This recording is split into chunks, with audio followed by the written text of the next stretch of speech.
Bonjour, c'est Drawer et aujourd'hui nous allons faire le top 10, le fameux top 10 de l'année 2022. Ah, eh ben c'est pas trop tôt. En horreur, voilà, parce que vous aimez l'horreur, moi aussi. On y va?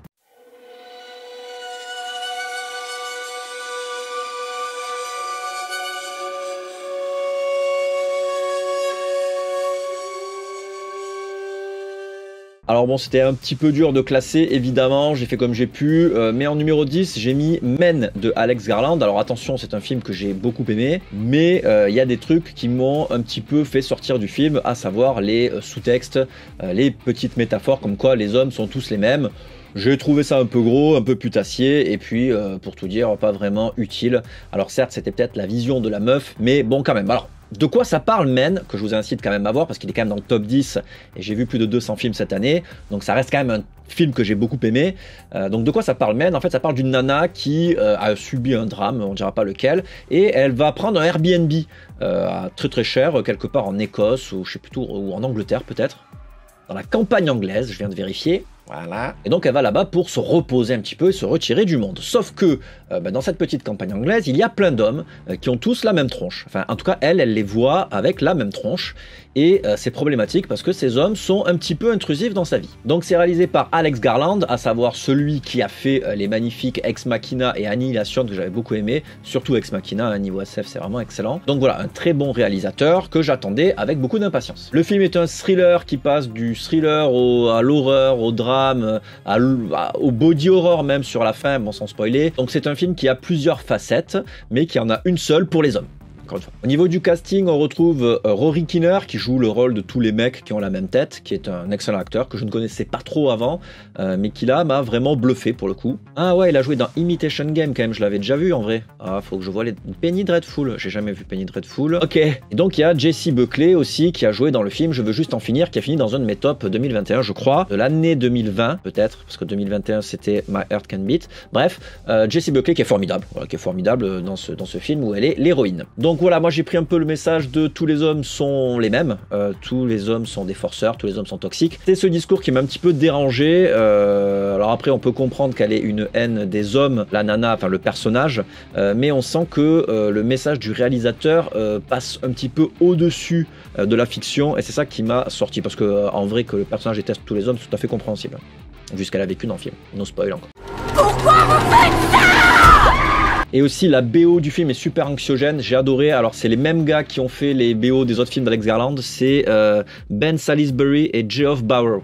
Voilà, je n'avais pas envie d'apprendre par cœur, mais c'est ces deux gars. Et la BO est vraiment cool, je l'écoute de temps en temps pour me mettre dans le mal. À la 9e place, je vous propose Ego, qui est un film finlandais réalisé par une réalisatrice qui fait là son premier long métrage et qui a été primée à Gérardmer. Donc voilà, donc c'est quand même plutôt la classe. La meuf s'appelle Anna Bergholm, là je le regarde hein, évidemment. Donc c'est l'histoire d'une mère qui est un petit peu control freak avec sa gamine, qui veut en faire une championne de gymnastique. Voilà, elle veut tout donner dans le coaching quoi. Donc elle a un petit peu merdé, donc elle essaye de transmettre à la prochaine génération. C'est la famille parfaite, c'est la famille Kinder Surprise, tu vois. La mère elle tient un blog, elle essaye que tout soit parfait, que voilà, qu'il n'y a rien qui dépasse. Donc voilà, donc c'est un petit peu compliqué à vivre pour la gamine qui essaye de passer à l'âge adolescent, enfin qui vit très mal son adolescence, elle a ses premières règles et tout ça, donc c'est très dur pour elle. Elle veut faire plaisir à sa mère, mais malgré tout, elle n'a pas trop envie de faire ça, et donc elle va trouver un moment, un œuf qu'elle va couver. Elle va un petit peu faire un transfert avec sa mère, et elle va essayer de s'occuper de cet œuf qui va s'avérer être un oiseau qui va prendre de plus en plus de place dans sa vie. Donc on est sur le mythe du doppelganger, parce que l'oiseau va prendre très vite l'apparence de la jeune fille. C'est un mythe qui est issu du folklore germanique et nordique, donc du coup c'est raccord, c'est de quoi elle parle. Le très bon film Us de Jordan Peele parlait aussi de ce mythe avec la famille qui était doublée, tout ça. Donc le film est très aseptisé dans sa photographie un petit peu, voilà, parce que c'est ce qu'il raconte, donc une vie assez froide, une vie assez monotone, et puis bien sûr tout enveloppé avec les filtres Instagram, les films, un orthophoniste s'il vous plaît, avec les filtres Instagram, putain j'arrive pas, avec les filtres Instagram, la con de toi. Et donc il y a plein d'effets de maquillage qui ont été faits en latex, en dur et tout, qui sont très agréables à regarder, et en tout cas vraiment frais, et ça j'aime beaucoup regarder des trucs qui sont pas faits avec des effets spéciaux à la con.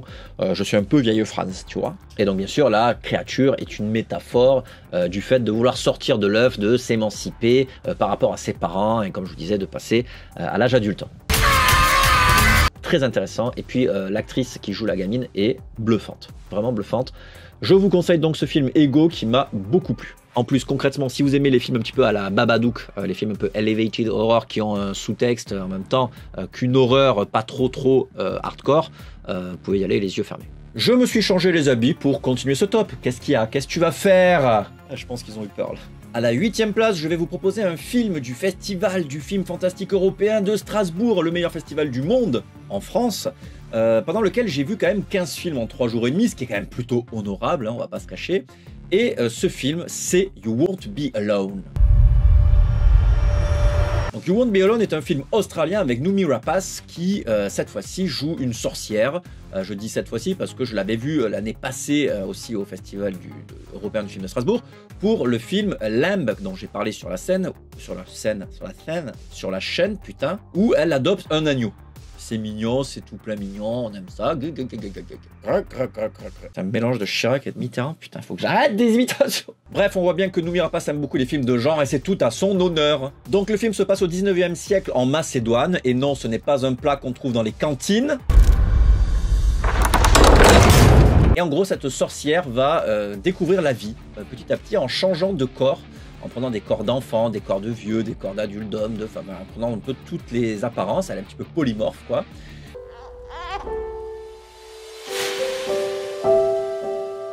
On va un petit peu ressentir ses émotions, on va ressentir un petit peu ce qu'elle vit à travers tous ses corps. Donc voilà, donc c'est un cinéma très sensitif, très posé, et comme je dis, Terrence Malick aurait pu prendre la caméra et filmer à la place du réalisateur. Donc le réalisateur en question, c'est Goran Stolevski, qui est un réalisateur australien-macédonien, donc le film doit être australo-macédonien d'ailleurs, et donc on voit des paysages magnifiques, très contemplatifs, encore une fois. Alors le film n'est pas super facile d'accès parce que c'est un film extrêmement sensitif, il y a même une voix off qui vous susurre des trucs dans l'oreille, un peu format ASMR tout au long du film. Faut arriver à se plonger dedans. Si vous n'y arrivez pas, vous allez passer un mauvais moment et un long moment. Mais à partir du moment où vous arrivez à entrer dans cette atmosphère, le film a vraiment un côté très poétique, tout en montrant des trucs parfois assez horribles. Donc voilà, donc ce film fait penser évidemment au film The Witch de Robert Eggers par son côté sorcière et puis folk horror et tout, mais là on est vraiment dans des espaces beaucoup plus vastes et puis en plein air, on n'est pas dans une forêt la nuit qui nous étouffe.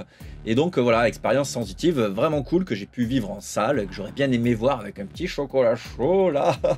Je suis une vieille personne, je bois des chocolats chauds. Numéro 7, je vous propose le film Massacre à la tronçonneuse. Oui, je suis une des rares personnes à l'avoir aimé, tout le monde lui a chié dessus, et je vais vous dire pourquoi tout le monde chie dessus, parce que les gens se disent oui, c'est un remake de Massacre à la tronçonneuse de Tobe Hooper, de 1974, le chef-d'œuvre incontesté. Oui, c'est un chef-d'œuvre incontesté, incontestable, donc oui, on ne le conteste pas. C'est le meilleur film, ce film est un chef-d'œuvre, on peut pas. Il sera jamais égalé avec n'importe quel remake. Je ne vois pas comment c'est possible. Donc on va partir du constat que c'est pas possible et qu'on va prendre toutes les nouvelles propositions comme pour ce qu'elles sont. Donc là c'est un film avec un nouveau Leatherface qui est un petit peu décérébré, qui est un petit peu plus péchu, qui massacre littéralement tout le monde, parce que dans les massacres à la tronçonneuse il n'y a pas de sang, vous le savez. Dans celui-là c'est une boucherie quoi. Leatherface. Rien que pour la scène du bus, ce film vaut la peine d'être vu. Oh putain. Voilà. Alors c'est sûr qu'il y a ce côté un peu comme dans Halloween, les nouveaux Halloween qui ont été remakés, où il y a la Laurie Strode qui revient à la charge pour se combattre Michael Myers. Bon voilà, c'est pareil. On a la nana qui avait survécu au massacre de 74 qui vient se battre contre Leatherface pour en finir. C'est un petit peu déjà vu, mais c'est quand même putain de jouissif.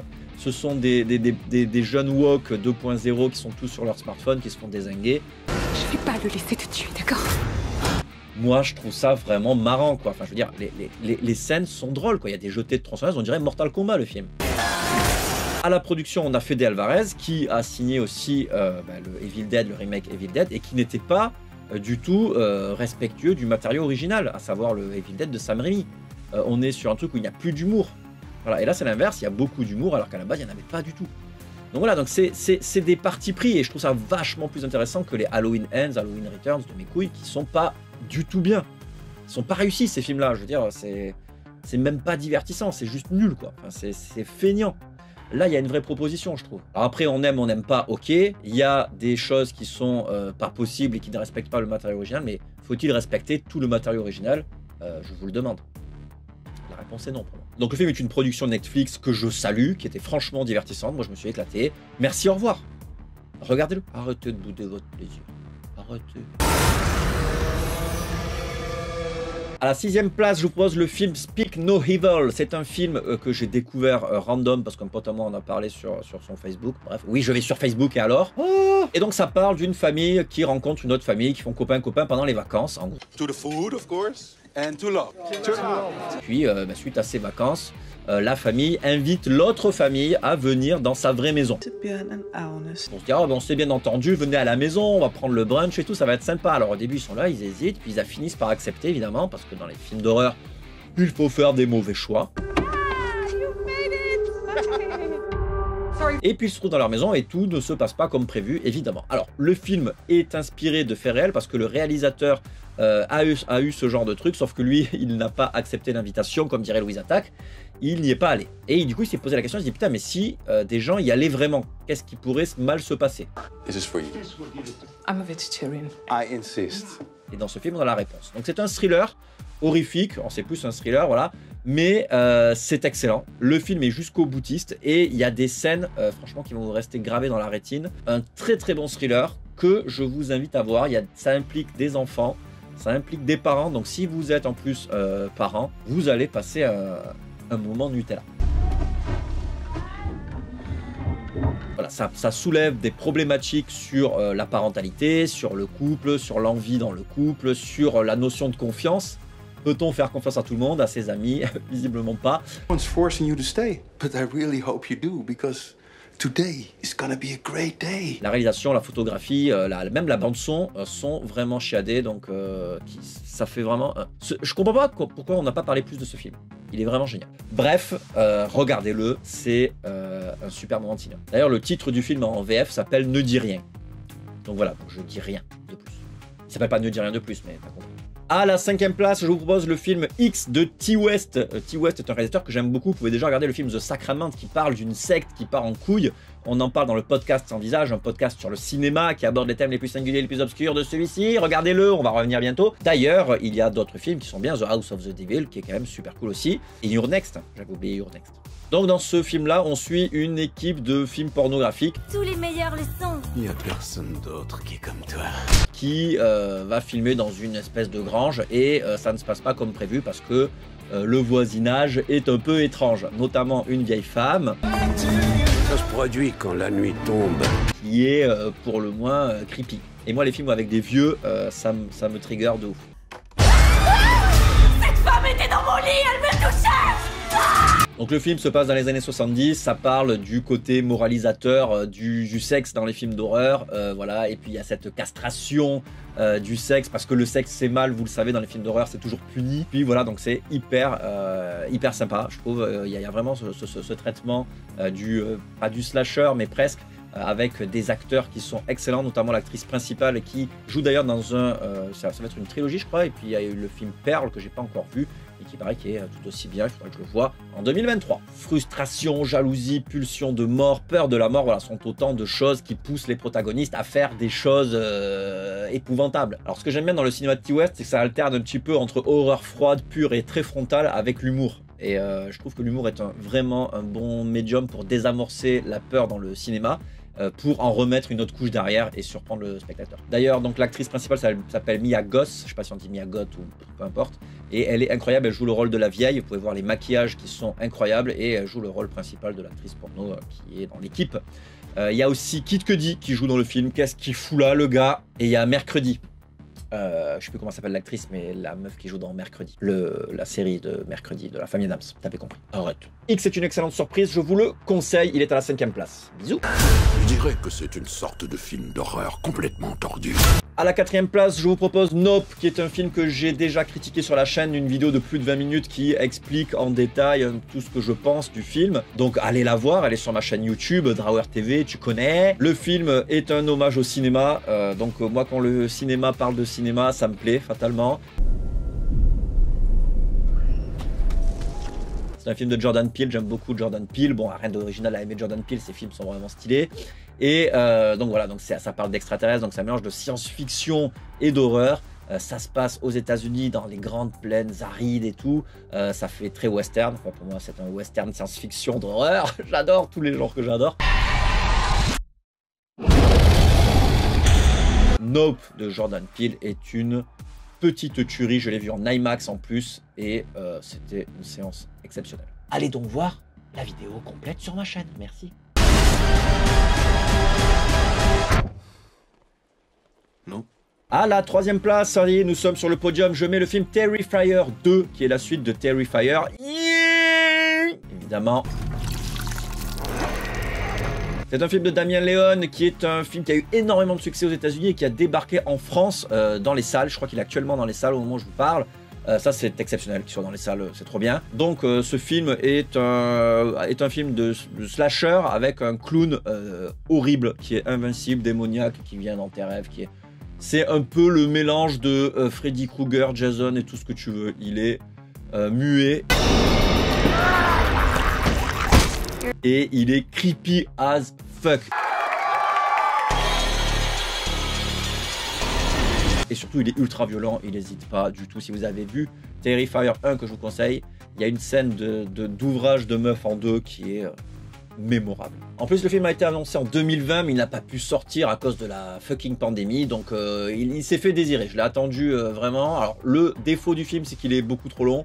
Il aurait pu être amputé de 30 minutes, mais sinon, le film est vraiment cool.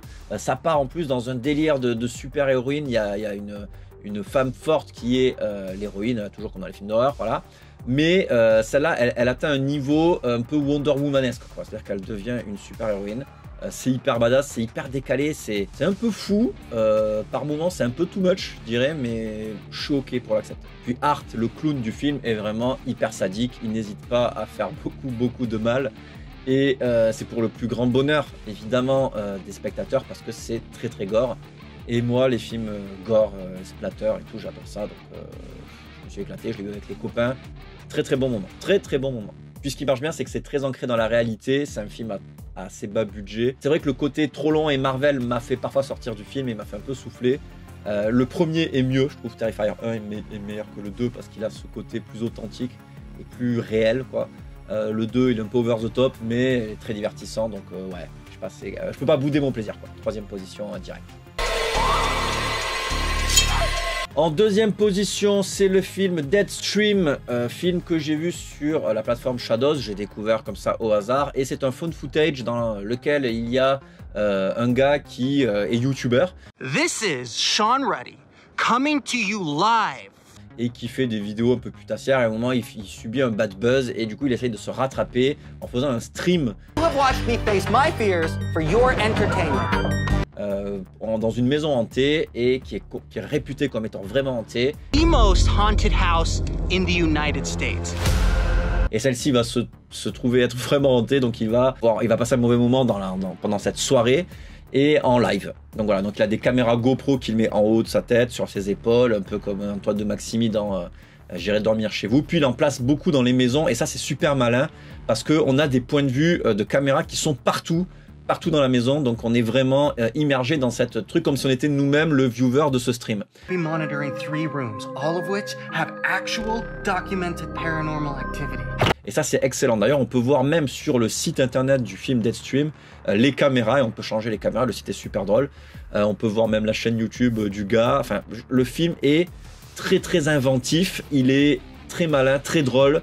Les effets sont faits en dur, quoi, en latex sur place. Et ça marche bien, les acteurs sont convaincants, c'est drôle, c'est un film de petit malin quoi. C'est un film de petit malin que j'aurais aimé faire, que tout le monde aurait aimé faire si on aime un temps soit peu le cinéma. C'est un peu le Blair Witch moderne quoi, tu vois. Ça marche trop bien, c'est fait avec beaucoup de cœur. Ouais, j'ai vraiment aimé Deadstream quoi. C'était trop bien quoi, c'était trop bien.